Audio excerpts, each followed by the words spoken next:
I'm an American standing near the Volga River in the country of Russia. This is May. It is their Victory Day celebrations, where they celebrate the end of the Great Patriotic War, what we know of as World War II. In this video, I'm going to go through this city and investigate. Welcome to Expat American. I am the Expat American. Find out what's happening in Russia right now.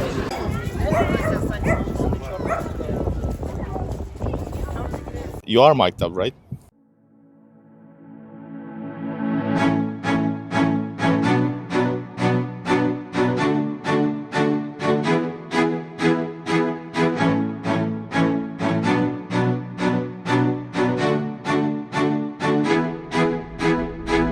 Igor in Russia. What is the Russian city with two names?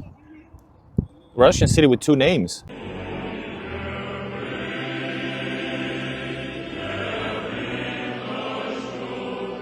So many people died in this area. You know these guys?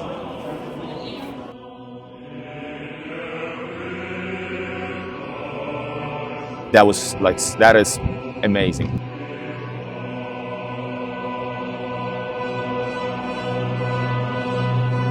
Very, very impressive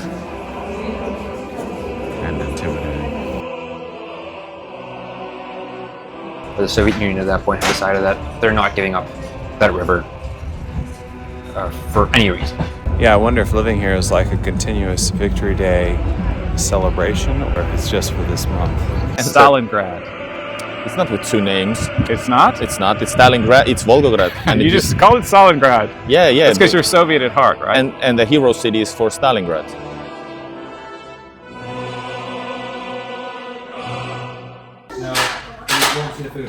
What is that? This is a pan. We're making salmon with like lemons and potatoes and asparagus and onions.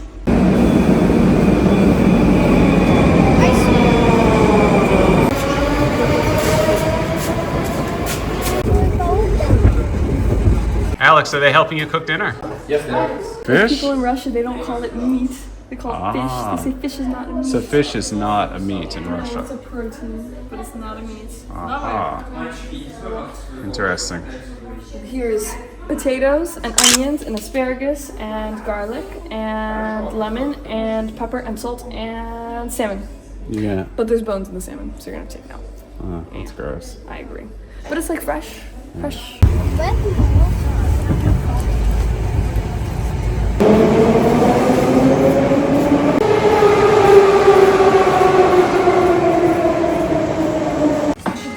Да, я наверх полностью читала. Я тебе обратно. Просто еще стоит.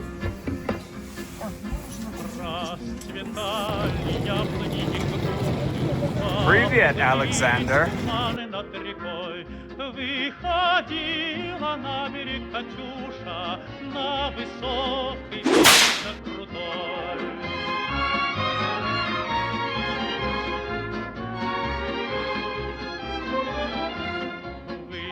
Выходила, песню заводила. Knowing that every piece of this land was in blood. The locals, they said that like nothing was growing for many years because of the blood and weapons and mines. Что это? What is that? A little tease before we make it there. You have to see the great statue. I forgot the name. Fact check. Write it down. Hunger. She's back. The logo for this year's, which is 80th anniversary of the Great Victory, I think she is the logo of many, which is not always the situation. Yeah, it's like a giant woman. We'll be there shortly. Very cool. I was hoping we'd see it on the train as we come in.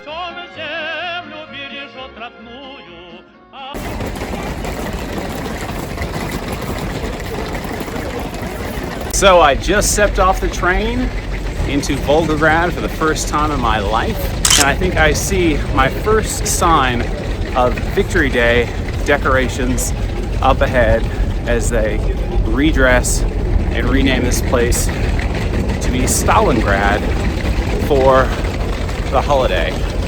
See those red flags flapping right there? The importance of Stalingrad, for example, is that if we're talking about a Great Patriotic War, which is World War II, a Russian name for it, it is the most holy, unholy thing in a way. It's not religious holiness, but it's like a holy celebration of freedom. Of Soviet Union lost 27 million people. That's something nobody can imagine. Got marble columns here in the train station. You gotta change your mind and go on vacation with us, Aurora. I can't, I have class. You're no fun. And here we are. This is what people have seen throughout history, traveling by train and getting off the train in the city. This is what we're all meant to see for the first time. Your father says I have to ask you something about the upcoming trip. Well, then ask. Where? Ask. So perhaps these are the three main sites to see here. Looks like they have a display of information on the Great Patriotic War, what Westerners would know as World War II, basically. Well, it's a slightly different definition. And my party is deciding how to get to our rental. Came out this side door here. Boy, I just noticed this actual front entrance to the station has these guys on it, and up top as well.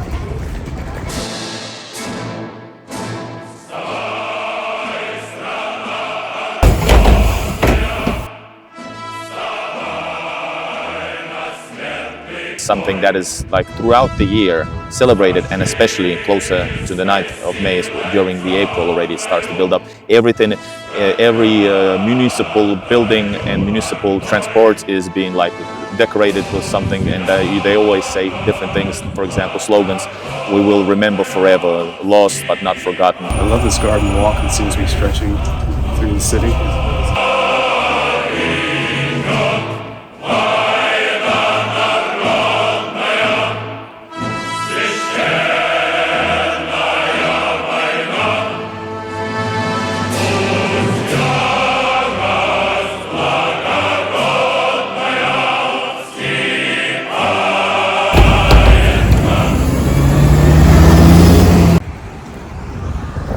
Historic photo. Looks like we've reached the end of the walk right here. This picture of this guy is everywhere. Every year for Victory Day in Russia, I've noticed. After the Soviet period, Lenin is still everywhere standing. He's respected. History is not rewritten like in the West.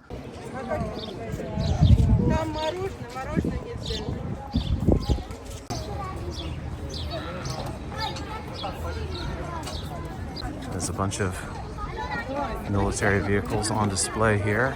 There's only one original building still standing from the war.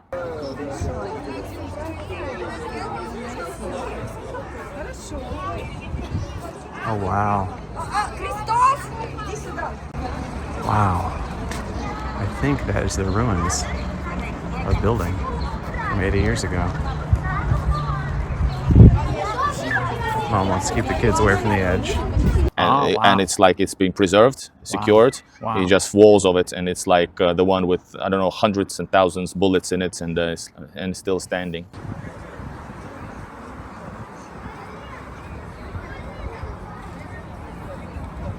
Very, very interested to be here and see it with your own eyes.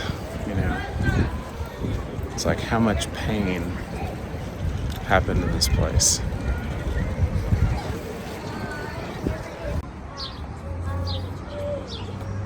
This is it's just crazy how crazy it could be. It's difficult to believe because you're looking at this blue sky and you can't imagine that there was like a real war, you know, with like planes and mines and weapons and bullets. There's a train we're passing by as we go up the ramp here. And oh wow, so here is the old building. Very interesting. There is a building in Volgograd, in Stalingrad, that looks like it's been bombed, and it is in the original shape that it was after the war, so it did no restoration work. And the reason that it's so strong is because it was a mill. They were, you know, making food, and which caused a lot of vibrations, you know, milling stuff. Because of that, they had to build the building out of heavy brick, and it was super thick to withstand the vibrations. And because of that, it survived the bombing, unlike the other buildings that were not built to withstand certain forces. It's interesting. One day someone built that, and they didn't want it to be like this. It's more significant in this form than it ever would have been for its original plan. So the significance of the mill is that across from it was a normal building, like with housing, held by the Red Army, and the Germans wanted to get control over that building. And it was for 55 days that there was a raging battle over just one building, and many people died, but they didn't get it. And so they would run supplies from the mill to that building, back and forth, and of course it was very dangerous, a war zone. Even though it looks like it's just a road that you have to cross, apparently it would take like 24 hours to cross, just to get to the other side, carefully crawl and, you know, see what chance you have to that other building. And now that building has been restored, the thing that comes to my mind is, like, how much does an apartment even cost in a building like that, considering that there was thousands of lives lost in order to fight over this, and it's a historical monument, and now people just live in it, and it's been restored, and it's just normal people. So you see the rockets on the back that get launched on this track, I assume, and the windshield is like all metal except for little slots you can look through. Not a tank. He's on the tank. Yeah. On the other side of that wall.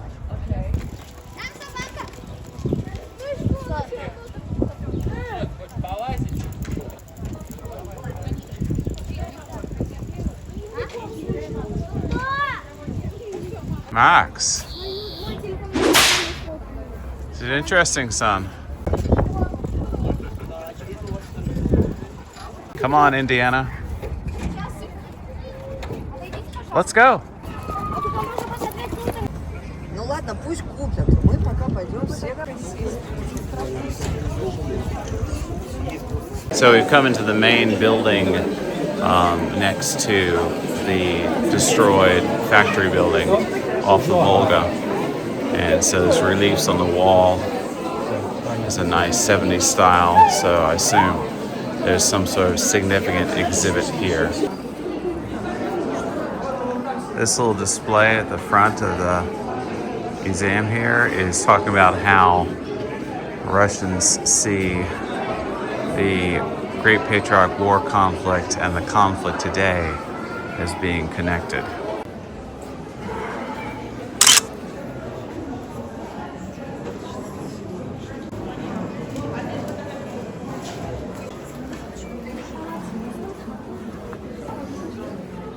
They still keep on finding some pieces of weapons from those times, and they put them in the museum.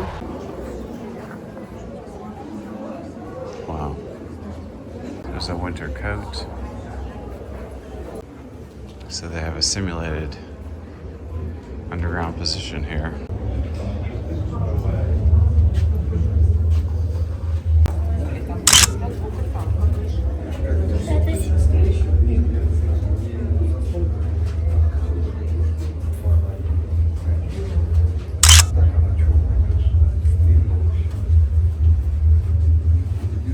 So it shows you what it would look like to sit in here and look out.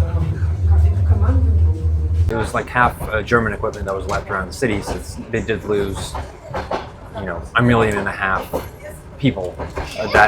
Which would include all the stuff they needed, like all their equipment, all their tanks, guns, whatever. 1.5 million German soldiers. Yes.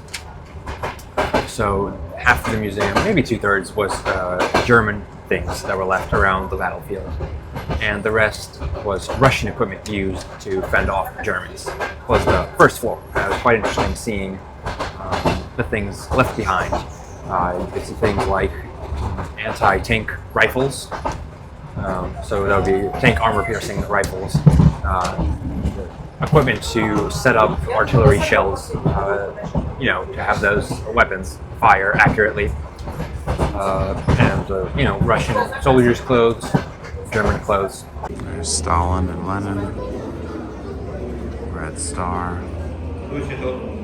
Gunner position there. Scary.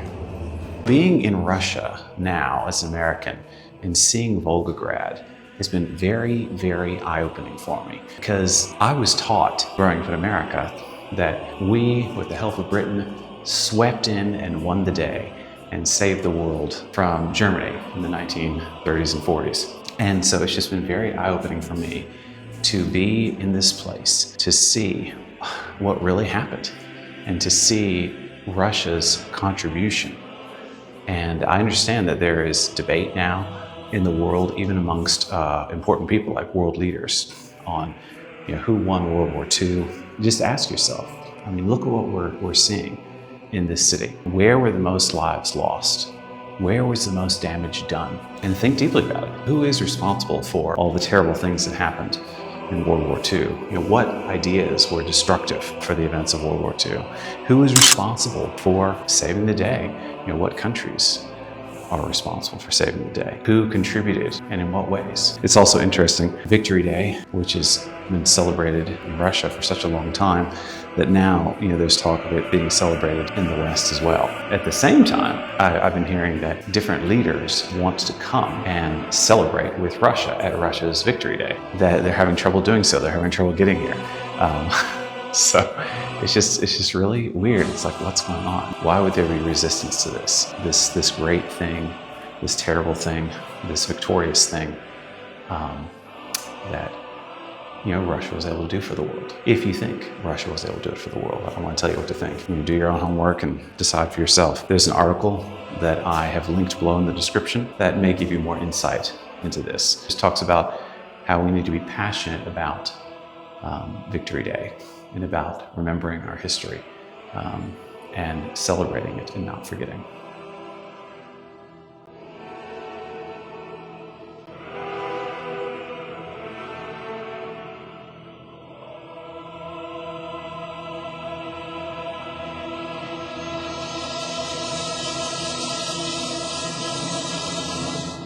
Biggest panorama in Europe. The idea is that you're standing on the main hill that the battle occurred on.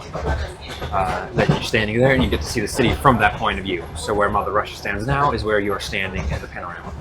And you can see the Volga, of course, and behind you, if you look at the Volga, you can see the Germans and them coming off. And around the panorama, they had different situations that were recorded from the war, from the battle. They're painted on there. Many of them were people that were, later got awards of like heroes of the Soviet Union.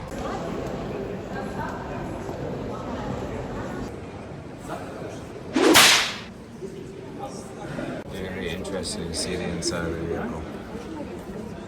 Fairly simple design compared to nowadays.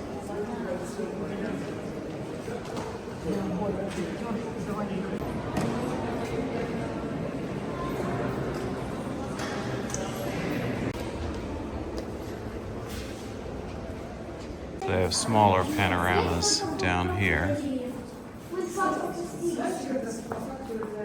on the first floor. Another reason why Volgograd was an important city for the Germans, other than the Volga River, was with the industry they had built around the area. They had many factories, many plants that were up and functioning. So if the Germans had captured them, they could start manufacturing whatever they needed to fuel their war for longer. Go further.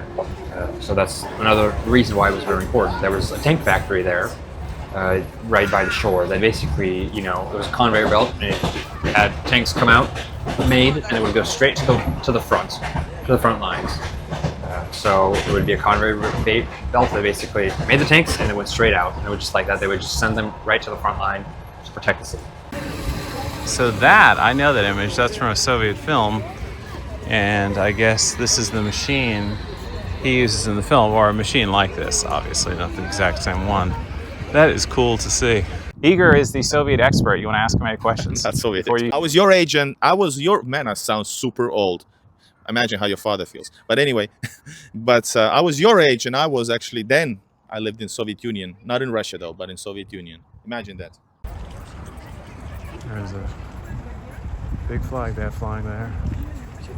Now, if you're scared of communism, it's my understanding that that is the flag from the Great Patriotic War, and so that's why they fly it here and now. Another great victory, if we're talking about like, you know, battle movements, was Stalingrad. Even though it was tight, but they were able to push back from the other side of the river.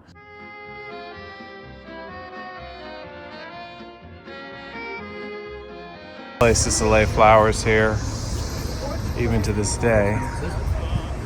Yeah, what is it? It's a memorial to the civilians that died during the bombing of the city. This being children and women, so those are the people that are in the flames of the statue. Terrible. Yeah. The idea for the Germans was to capture the river because this would provide for them a way to ship things down the river, that being manpower, supplies, military equipment, whatever they needed. And in the area to which the river flowed down was also oil reserves downstream of the river. So that is also why it was important for the Germans to get control of it.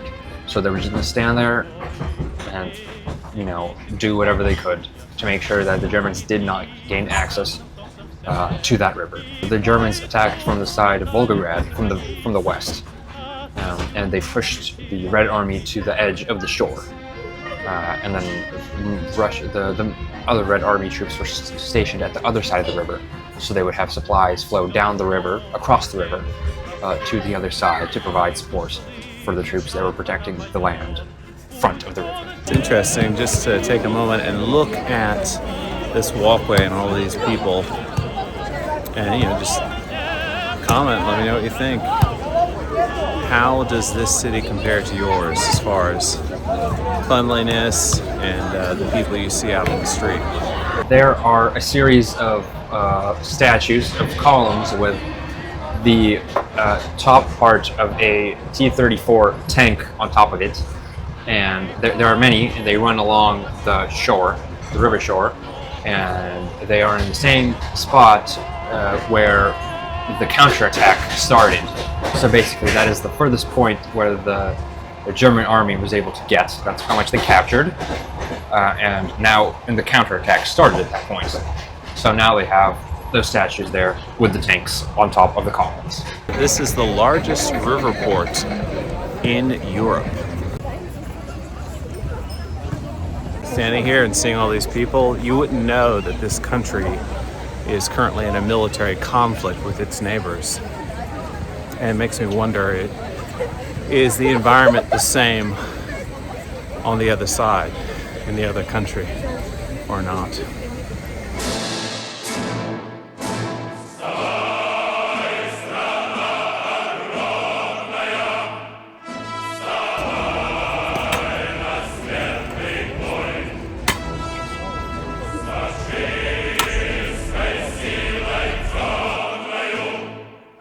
We're at an intersection with flags everywhere.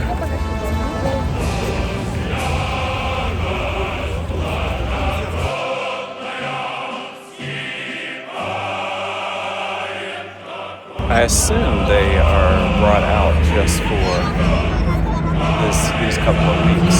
The single deadliest battle of World War II, if not all of human history.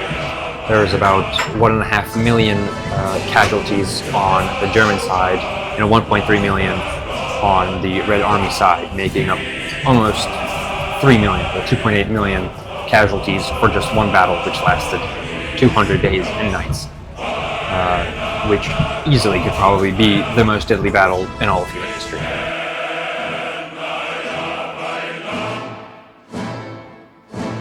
This is the square. It's always in the main square. And right now it's called the Square of the Fallen Soldiers. And that this yellow building right here is where the German general in charge of this battle and area, that's where he would conduct business in the basement. And that tree was just awkwardly in the middle of the walkway. It was like one of the only trees to survive this battle. And that church is a one-to-one replica of a church that the Bolsheviks destroyed. The bricks had to be specially cut to make it a match, so they were not bricks that are normally used nowadays. And the color is close, but the color is not an exact match. But shape-wise, it is an exact match. German army that surrendered, the first ever 300,000 people. So that was like one of the greatest victory that changed the tides. And another thing, of course, pushing from the capital of Soviet Union, pushing the enemy back. So, what do you think of this little tour of Volgograd, Stalingrad? Now it is your turn to leave a comment and let us know what you think. Also, like and subscribe if you haven't done that yet, and share this video with your friends. And click the box to see what's going to happen next, which is going to be an inspection of this statue, one of the most famous statues in Russia. You know the great statue.